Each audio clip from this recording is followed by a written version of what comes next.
네, 중동 사태 앞으로 어떻게 흘러갈지 두 분과 함께 짚어보겠습니다. 박원곤 이화여대 교수, 백승훈 한국외대 중동연구소 전임연구원 나오셨습니다. 안녕하십니까? 네, 안녕하세요. 안녕하십니까. 자, 트럼프 대통령의 대국민 연설, 종전선언을 하지 않을까, 적어도 구체적인 구상을 밝히지 않을까 기대감이 있었는데 18분 동안 이뤄진 연설에서 자신의 이전 발언들을 되풀이하는 데 그쳤습니다. 실망스럽다라는 그런 비판이 좀 많이 나오고 있는 상황인데요. 두 분의 총평 한번 들어볼까요? 저는 트럼프 대통령이 전쟁을 끝내고 싶다, 아니면 끝내지 못하더라도 나가고 싶다라고 하는 강한 의중이 드러난 이야기였는데 예. 그거를 실행할 어떠한 구상도 그리고 방안도 없다라는 거를 18분간 이야기한 담화문이라고 저는 그렇게 총평하고 싶습니다. 나가고 싶은 그 마음은 전해졌는데 구체적인 방안이 드러나지 않았다는 말씀이시죠? 네, 드러나지도 않고 아니면 없는지 그건 모르겠지만 네, 네. 그런 담화문. 박 교수님께서 어떻게 들으셨습니까? 결과론이긴 한데 100% 미국 국내 유권자용이었다. 그 전체적으로 최후 통첩 성격을 보였고, 그리고 시간의 대부분을 자기가 얼마나 잘 싸워왔는가를 역사적인 다른 전쟁이랑도 다 비교를 하면서 얘기를 했지 않습니까? 일종의 이런 자신들의 승리, 대승을 하고 있다라는 서사를 얘기해줬고, 또 당장 그 민감한 예를 들어서 유가 같은 경우에도 결국은 잡힐 것이다라고 얘기를 했고, 근데 다만 한 가지 주목할 것이 이걸 어떤 방향에서 보느냐에 따라 좀 다르긴 한 것 같은데 2, 3주라는 것이 2, 3주 후에 끝나겠다라는 또 한 번의 그런 의미도 부여가 돼 있다. 그러니까 2, 3주 동안 굉장히 강력하게 때리긴 하겠지만 결국 그 후에는 다시 한번 종전을 모색할 여지도 있다. 뭐 그 정도의 해석은 가능하다고 생각합니다. 네, 트럼프 대통령이 향후 2, 3주 동안 이란을 극도로 타격하겠다, 이란을 석기 시대로 되돌려보내겠다라고 말을 하면서 이란의 최대 교량을 파괴하는 영상을 올렸습니다. 다시 한번 이란을 강하게 압박하는 그런 의도겠죠? 네, 근데 문제는 이미 뭐 펜타곤에서도 미 국방부에서도 얘기했지만 이미 만 곳을 때렸습니다. 예. 그럼 이제 어떻게 보면 군사적인 곳은 거의 다 때릴 수 있는 건 다 때렸다는 얘기거든요. 그러면 이제 생활 인프라 시설들, 그러니까 이제 저런 전력이라든지 교각이라든지 교량이라든지 도로라든지 거기까지 이제 공격을 하겠다라는 것인데 예. 이거는 어떻게 보면 그 국제법 위반의 소지가 좀 큰 시설에 대한 공격입니다. 전력도 그렇고 이건 어떻게 보면 그 군사적인 시설보다는 그 이란 국민들에게 피해가 되는 그 시설들이거든요. 그렇죠. 그리고 트럼프 대통령이 이미 이 전쟁을 시작할 때 이란 국민들을 자유롭게 해주겠다, 독재에서 해방을 시켜주겠다라는데 결국은 이란 국민들한테 가장 크게 피해가 되는 공격들을 이제 아마 2주 동안 지속해야 될 것인데 그렇게 되면 트럼프 대통령이 계속해서 지금까지 싸워왔던 빌드업해왔던 어떤 그 명분 있는 전쟁들이 계속 명분이 없어져 가겠죠. 그래서 트럼프 대통령이 지금 공격할 수 있는 타겟이 적어졌다라는 거 그거 자체가 지금 트럼프 대통령이 쓸 수 있는 옵션이 그렇게 마냥 많은 것은 아니다. 뭐 강력한 공습과 강력한 공격을 지금 이야기는 하고 있지만 트럼프 대통령도 그냥 마냥 모든 것을 공격할 수 있는 상황은 아니다. 저는 그렇게 보고 있습니다. 네, 교량 붕괴로 최소 8명이 숨진 것으로 알려지고 있는데 이렇게 되면 또 민간인 피해가 늘어나는 거기 때문에 우려가 커지고 있는 상황입니다. 과연 2, 3주 안에 트럼프 대통령, 그러니까 미군이 어떻게 공격의 수위를 높일 것인가, 이런 발전소 공격이나 지상전 돌입 가능성에 대한 이야기도 나오더라고요. 어떻게 전망하세요? 뭐 일단은 강공의 모습을 보이고는 있죠. 왜냐하면 이것도 일종의 협상 테이블로 꺼내오기 위한 그런 모습이라 보이는데 예. 우리가 사실 들어오기 전에 우리 백 박사님이랑 잠깐 말씀을 나눴는데요. 이게 좀 조심스럽긴 합니다만 트럼프 대통령의 이번에 이 연설을 보면 뭔가가 원치 않은 그런 방향으로 틀어진 그런 모습들이 보입니다. 예. 이게 뭐 계속 얘기가 나옵니다만 가장 미국에서 시청률이 높은 시간대에 방송을 했고 또 트럼프 대통령답지 않게 굉장히 짧은 18분, 보통은 1시간 이상씩 얘기를 하고 결정적으로 기자회견도 하지 않았거든요. 네. 그렇다면 보통의 트럼프 대통령의 모습은 아니었고요. 그리고 그 전에 뭐 트럼프 대통령이 워낙 말을 많이 하긴 했습니다만 그 중에 하나는 그래도 협상이 되고 있고 결국 미국이 원하는 방향으로 가고 있다라는 식으로 계속 얘기를 했는데 어저께 나온 얘기를 보면 결국 그렇지 않다라는 것은 뭔가 막판에 이것이 틀어졌을 가능성이 좀 있다. 이제 그러다 보니까 자신들이 원래 생각했던 목표물들은 일단 1차적으로 다 타격을 했거든요. 예. 10,000개가 넘는 목표물들을 타격을 했기 때문에 그 이상으로 타겟을 가기 위해서는 지금같이 민간 시설을 공격할 수밖에 없는 것이고 그런 민간 시설은 우리 백 박사님 정확히 지적한 것처럼 그것은 결국은 전쟁 범죄로도 연계될 수 있고 민간인의 피해가 나타날 수 있는 거고 또 결정적으로는 그렇게 한다고 이란이 과연 물러날 것이냐. 이란도 지금 똑같은 방식으로 거기에 대해서 대응을 하고 반격을 하고 있지 않습니까? 그렇다면 이 모든 것들이 일종의 대칭 보복 프레임 안에서 움직이는 거기 때문에 트럼프 대통령이 아까도 말씀드린 2, 3주 후에 전쟁을 끝내고 싶다 하더라도 이 전쟁이라는 것은 상대편이 있는 상황이라서 이것이 과연 그 뜻대로 될 것이냐. 그리고 그렇다면 앞으로 정말로 트럼프 대통령이 공언한 바대로 민간 시설을 타격할 것이냐. 이건 굉장히 불확실성이 남아있다라고 판단이 됩니다. 네, 지금 트럼프 대통령이 출구를 못 찾고 있는 가운데 극한으로 치닫고 있는 거 아닌지 우려가 나오는 그런 상황입니다. 이란은 지금 표면적으로는 눈 하나 깜짝하지 않는 것 같습니다. 더 처참하고 광범위하며 파괴적인 공격을 하겠다면서 바레인에 있는 미국의 빅테크 기업이죠. 아마존 시설을 공격했더라고요. 네, 뭐 이미 예견은 됐었죠. 예. 왜냐하면 뭐 AI 그 빅테크 그룹들이 우리 이란을 공격할 때 도와줬다. 이란 미국의 펜타곤이나 공격에 도와줬기 때문에 우리가 눈에는 눈, 이에는 이에서 이렇게 공격을 하겠다라고 예. 했죠. 그래서 저는 처음에는 이것도 민간 시설이기 때문에 그런 미사일 공격보다는 사이버 공격이 되지 않을까 싶었습니다. 그러나 지금 박 교수님께서도 말씀해 주셨듯이 이게 트럼프 대통령이 민간 시설을 공격하게 되면 상대방한테 초대장을 던지는 것이 되는 거거든요. 그러니까 내가 당연히 이것도 이란도 전쟁 범죄입니다. 해서는 안 된 일이지만 내가 공격을 당했기 때문에 내가 그것에 대해서 응전을 했다 이렇게 할 수 있는. 그러니까 자기네들의 명분을 만들어지는 것이기 때문에 트럼프 대통령이 지금 말씀하신 그 수사에는 상당히 전쟁을 정말 불확실성으로 끌어갈 수 있는 부분이 있어서 그 부분이 제일 좀 우려되는 부분. 지금 말씀하신 빅테크 그룹 아마존을 이스라엘은 아마존 그 기업을 이란이 공격하는 그런 것들이 이제 앞으로 향후 2주 안에 좀 가장 우려스러운 부분들이 될 겁니다. 자, 이렇게 점점 선을 넘고 있는 그런 양상으로 번지고 있는데 그렇다면 두 분께서는 이번 전쟁이 언제쯤 끝날 것으로 보고 계세요? 저는 이 변수들을 보면서 분석을 해서 양측의 요인이 전쟁을 더 끄는 것보다 끝내기를 원하고 그다음에 역량들이나 이런 것들도 다 소진되고 있어서 빨리 끝날 거라 오래 갈 수는 없을 거라고 얘기를 했는데 계속 이렇게 늘어지고 있어서 쉽지는 않은데 박원근 교수님도 한번 말씀을 주셨지만 저는 지금 어찌됐건 5월 14일, 15일에 중국과의 정상회담이 있지 않습니까? 그래서 그 전에는 그 전 한 2주 전에는 어느 정도 소강 국면에 들어가야 트럼프 대통령도 미국을 떠나서 중국을 갈 수 있는 거기 때문에 저는 트럼프 대통령이 말한 2, 3주 안에 어떤 여러 가지 공습과 그런 응전이 있은 이후에 그 다음에 어떤 좀 소강 상태 아니면 협상 단계로 전환이 되지 않을까 저는 그렇게 보고 있습니다. 트럼프 대통령의 뜻대로 계속 풀리지 않아서 미중 정상회담을 또 한 번 미룰 가능성도 있지 않을까요? 뭐 전쟁이라는 것은 불확실성이 있으니까 뭐 방금도 얘기 나눈 것처럼 트럼프 대통령은 원래 빨리 종전을 하고 싶은 생각이 있었던 거고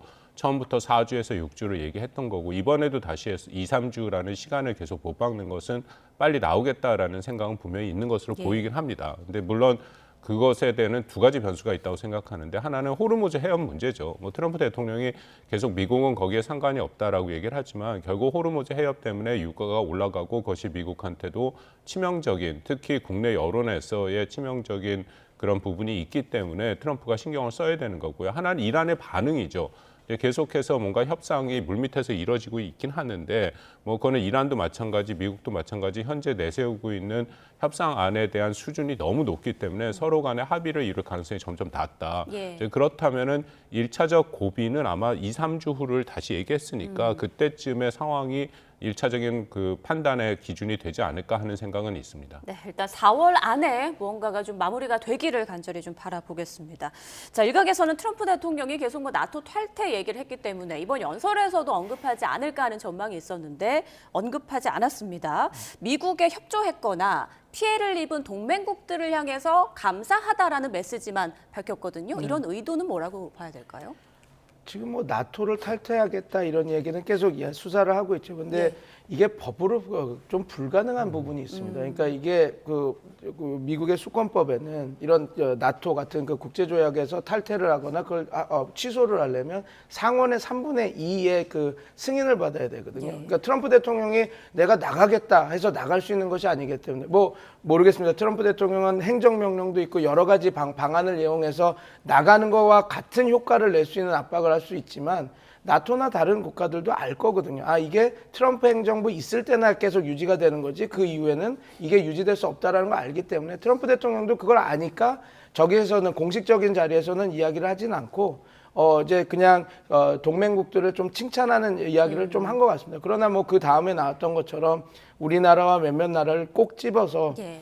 우리가 원하는데 도와주지 않았다. 그래서 안보 무임승차론 이런 것들을 이제 이야기하려고 하는 뭐라 그럴까요? 그런 단초들을 던지지 않았습니까? 그래서 아마 트럼프 대통령이 이 이후에는 또다시 한번 또 안보 무임승차론 그래서 방위 분담을 포함한 여러 가지 자신들의 국익을 끌어당기는 여러 가지 그런 것들을 요구해 올 거라고 저는 보고 있습니다. 공식적으로 말은 안 했지만 뒤끝은 남아있다. 계속 마음에 품고 있을 것이다라는 말씀 해주셨습니다.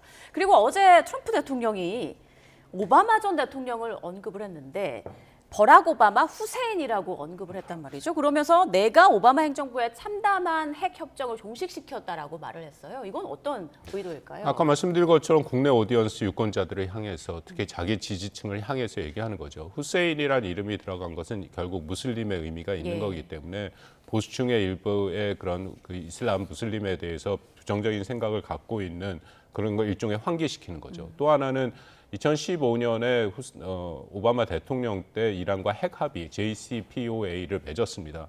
뭐 거기에 대한 여러 가지 평가가 있는데 잘 됐다는 평가가 사실은 더 많긴 하거든요. 근데 트럼프 대통령은 그 핵 합의를 통해서 결국은 이란이 핵을 보유할 수 있게 만들었다라는 일종의 그런 프레임을 만들어 갖고 또 보충을 하고 있고 그렇기 때문에 자기의 이번 전쟁은 그 잘못된 합의에 의해서 이뤄질 수밖에 없는 전쟁이다라는 거 일종의 오바마가 망쳐놓은 유산을 자기가 지금은 다시 정리하는 과정이다라고 얘기를 하고 있는 거고요. 예. 이것은 명백하게 보수층과 또 공화당 지지층을 그렇게 모으는 그런 행위다라고 판단이 되는데 그럼에도 여전히 미국 내에서 여론은 완전히 갈리죠. 예. 그러니까 예를 들어서 민주당과 진보 진영은 어제의 연설을 보고 나서 연설의 앞뒤가 하나도 맞지 않았고 도대체 목표가 뭐냐 라는 비판의 목소리가 매우 큰 반면에 공화당 같은 경우에는 여전히 어쨌든 핵이라는 것을 없애는 분명한 목표가 있고 또 군사력을 향해서 뭔가 질서를 재편하는 데 그것이 미국한테 조금 더 안전한 질서로 간다라는 얘기가 있고 그리고 좀 전에 우리 YTN에서도 뭐 방송을 하면서 미국의 여론을 얘기를 합니다만 예. 여전히 공화당 지지층의 6에서 70%는 현재 전쟁을 지지를 합니다.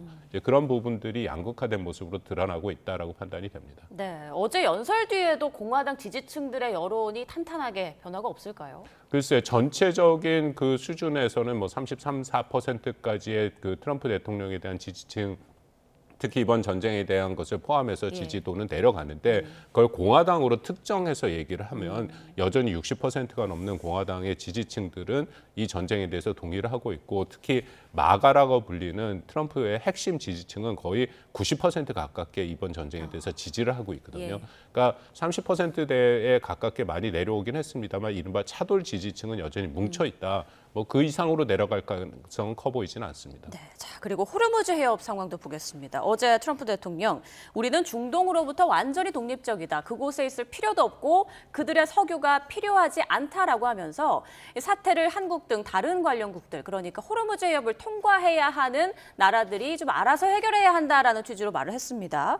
그런데 호르무즈 해협 봉쇄가 미국에도 정치적 경제적으로 큰 영향을 미친다고 하던데 어떻습니까? 어찌됐건 호르무즈 해협이 막혀서 유가가 올라가면 예. 이제 뭐 미국은 석유를 파는 국가니까 나는 저 석유값이 올라가면 좋다라고 하지만 그건 정부의 입장인 거고 그 석유에 의해서 그 석유를 사야 되는 민간인들은 또 다른 얘기거든요. 트럼프 대통령이 이번에 담화문을 급작스럽게 한 것도 결국은 갤론당 그 4달러라고 하는 그 석유값 때문에 그 유가가 올라가니까 압박을 받아서 그 박 교수님도 말씀 주셨지만 국민들을 대국민을 해서 미국민들에 대해서 한 얘기가 크거든요. 그래서 트럼프 대통령이 지금은 전시 상황이고 호르무즈 항행에 대해서 본인이 이걸 뚫어낼 자신이나 구상이 지금 부족하니까 오히려 더 세게 이거 막히는 거 나는 별로 우리 미국한테는 그리고 나한테는 별로 큰 문제 아니야. 우리는 어차피 알래스카에서 죄송합니다. 나오는 석유와 그 셰일 가스가 있으니 이걸로 우리는 더 많은 돈을 벌 수 있어. 이런 이야기를 던지는 것인데 네. 60% 70% 공화당에서 트럼프 대통령을 지지하는 세력들은 환호하겠지만 전체 지지율은 33%밖에 안 되고 그다음에 이제 미국은 그냥 단순히 국내만 갖고 정치를 하는 그 국가가 아니지 않습니까? 이 이야기가 다른 동맹국에게 퍼질 효과를 생각한다면 예. 별로 그렇게 현명한 그 수사는 아니었다. 저는 그렇게 보고 있습니다. 이란이 잠깐 붙여서 말씀하시죠. 말씀드리면 미국이 최대 산유국인 것은 맞죠. 네. 근데 이게 유가라는 것은 글로벌 유가 형태로 가격이 정해지기 때문에 예를 들어서 브렌트 가격 같은 경우에는 110달러를 넘어서 40% 이상이 진행이 됐고요. 그리고 미국 내에서는 지금 갤런당 4달러가 넘어가고 있는데 이것은 전쟁 전에 약 2달러 80센트에 비해서 굉장히 올라간 것이고 이것은 미국민들한테 매우 중요한 체감 경제 지표가 되고 있다. 예. 그렇다면은 아무리 트럼프 대통령이 뭐 호르무즈 해협에서 수입하는 원유가 1% 미만이다. 미국이 그렇게 얘기를 하더라도 미국 소비자도 결국은 같은 국제 가격을 낼 수밖에 없는 그렇죠. 거고요. 왜냐하면 이거 자체가 그 유가가 글로벌 시장에서 형성되는 거고 그러고 나서는 트럼프 대통령이 그렇게 원하는 금리 인하는 점점 어려워지는 거고 거기에 따라서 성장 둔화가 이뤄질 수밖에 없기 때문에 전체적으로 중산층이나 그 이하에 있는 여러 가지 상황에서는 삶이 어려워질 수밖에 없다. 그러니까 트럼프 대통령이 이걸 모르지 않는다고 생각합니다. 네. 알고는 있는데 뭔가 어떻게든지 자기의 책임을 좀 벗어나려고 얘기를 하지만 결국 이것이 전쟁의 발목을 잡고 있다라고 생각을 합니다. 여론을 진정시키려는 발언에 불과하다라고 보면 될 것 같네요. 자, 그리고 이란이 호르무즈 해협의 통행료 징수를 어떻게 할 것인가 구체적인 조건이 좀 알려지고 있습니다. 알려진 내용 보면은 국가 우호도에 따라서 1에서 5등급으로 나누고 1배럴당 1달러 그리고 위안화나 스테이블 코인 등으로 결제하는 걸 검토하고 있다고 하던데 자, 여기에서 배럴당 1달러라고 하면 당초 얘기 나왔던 30억 원보다 더 이상 통행료를 내야 할 수도 있다고 하더라고요. 지금 상황 좀 어떻게 봐야 될까요? 상황에 따라 그런데 예. 이제 아마 근데 유사한 수준이라고 보시면 될 것 같습니다. 왜냐하면 가장 큰 사이즈의 그 유조선이 보통 200만 배럴을 예. 석유를 적재할 수 있거든요. 그러면 이제 이란이 이야기했던 배 한 척당 200만 달러를 이제 그 하는 거 징수하는 거랑 비슷하죠. 그러니까 예. 가장 큰 유조선을 간에서는 30억 통행료를 받겠다 이렇게 이야기가 되는 건데 저는 이거를 조금 더 지켜봐야 된다고 생각합니다. 네. 물론 이제 이란 의회에서 통과가 됐고 아직 헌법 수호 의원회에서 아직 추인은 안 했습니다. 왜냐하면 이란은 신정 민주주의 체제이기 때문에 의회에서 결정난다고 결정되는 것이 아니라 한번 그 이슬람 법학자들의 그 뭐랄까요 그런 검열을 한번 봤거든요. 그래서 아직 그 절차가 남아 있어서 지켜봐야 되는데 아마 이건 통과는 될 겁니다. 근데 문제는 이겁니다. 이제 저는 과연 이걸 실제 징수할 수 있을까라는 의문이 듭니다. 왜냐하면 중국도 가장 많은 석유를 거기에서 가지고 오는데 그렇게 되면 중국도 매 배당 30억이라고 하는 통행료를 내야 되거든요. 네. 과연 중국도 이걸 반길까? 그리고 만약에 이게 지금 전시 상황이라서 얘기가 되지만 전후가 되면 이건 아마 유엔 안보리에도 올라갈 겁니다. 그러면 이게 올라가면 러시아도 그렇고 유가를 올리는 그런 거 그리고 중국은 다 직접적인 피해를 받는 건데 이거를 이란을 위해서 우리 반대할 이유는 없거든요. 예. 그래서 이란 입장에서도 이걸 통행료를 징수를 하는 걸 직접 원할 것인가. 그리고 뭐가 문제냐면 지금 40개국, 처음엔 35개국 합참의장이 모여서 했다가 지금 40개국이 모여서